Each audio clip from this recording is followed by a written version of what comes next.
السلام عليكم ورحمة الله تعالى وبركاته، إن شاء الله تكونوا بخير وصحة وعافية. اليوم بغيت نحكي على حاجة تميز لوكسمبورغ على باقي دول العالم، ألا وهي مجانية النقل العمومي كامل الناس وعلى المستوى الوطني. نعم خويا، تركب في البوس، في الطرام، في التران وما تخلص ولا فلس. فهمش إذا كنت مواطن مقيم ولا سائح، مرحبا بك. التران تاع كاع الناس، البيس تاع كاع الناس، الترام تاع كاع الناس. الهدف من مجانية النقل هنا في لوكسمبورغ هو أنه باغيين ينقصوا الزحمة، لا سيركيلاسيون، وينقصوا التلوث البيئي، ويساعدوا الناس اصحاب الدخل المحدود. كي نقول الدخل المحدود راني نهضر على السميك.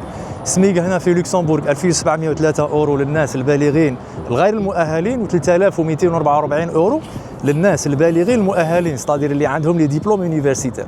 وهذا الموضوع ان شاء الله راح نحكي عليه في فيديو واحد اخر. هذا القرار بدا في 29 فبراير 2020 ومازال ساري المفعول حتى اليوم. الناس ممكن تتساءل كيفاش ومين يدفعوا مال هذا القطاع. من الضرائب صديقي، الضرائب اللي يدفعها المواطن والمقيم ولي فرونتالي، الناس اللي تدخل وتخرج لوكسمبورغ.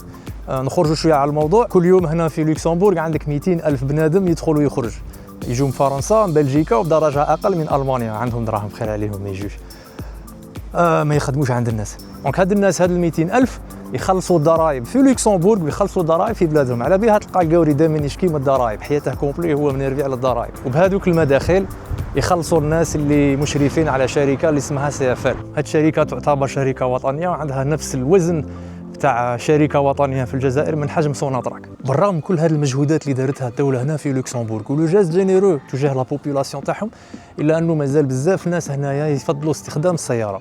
وصراحه السيركيلاسيون في هذه البلاد كره لك السوقه، دي فوا 20 كيلو دير فيها ساعه ونص طريق. نصيحه، اذا بغيت تجي لوكسمبورغ حاول دائما تفادى الزحمه، لي زور دو بوينت.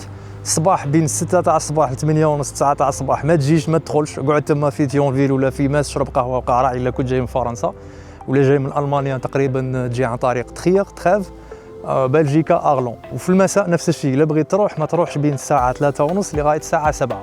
اقعد في لوكسمبورغ ومور 7 توكل على الله، باسكو دي فوا تقعد في دي بوشون، تقعد في حاصل في الزحمه، وحنا الجزائريين معروفين ما شاء الله بالصبر. دونك بلا ما نفهمكم، لي كريز اللي فات عليهم ما يعلم بهم غير ربي. انا شخصيا نشوف انه هذه الخطوه قدوه للدول الاخرى، ونشوف انه ترونسبور في هذه البلاد رقم واحد في العالم، لا من حيث لا سيكوريتي، لا من حيث المجانيه، لا من حيث النظام، لا من حيث النظافه. على بالك اللي غادي يزعفوا عليا، يتخيلوا لو كان البلاد فيها نقل مجاني ومنظم، اسكو تركب فيه ولا تبقى دائما في اللوطو تاعك تجري ادروات اغوش؟ خلي لي لا ريبونس تاعك في الكومونتير. بارك الله فيكم، شكرا على المتابعه، وعن قريب ان شاء الله نتلاقاو في فيديو واحد اخر. سلام، تشاو.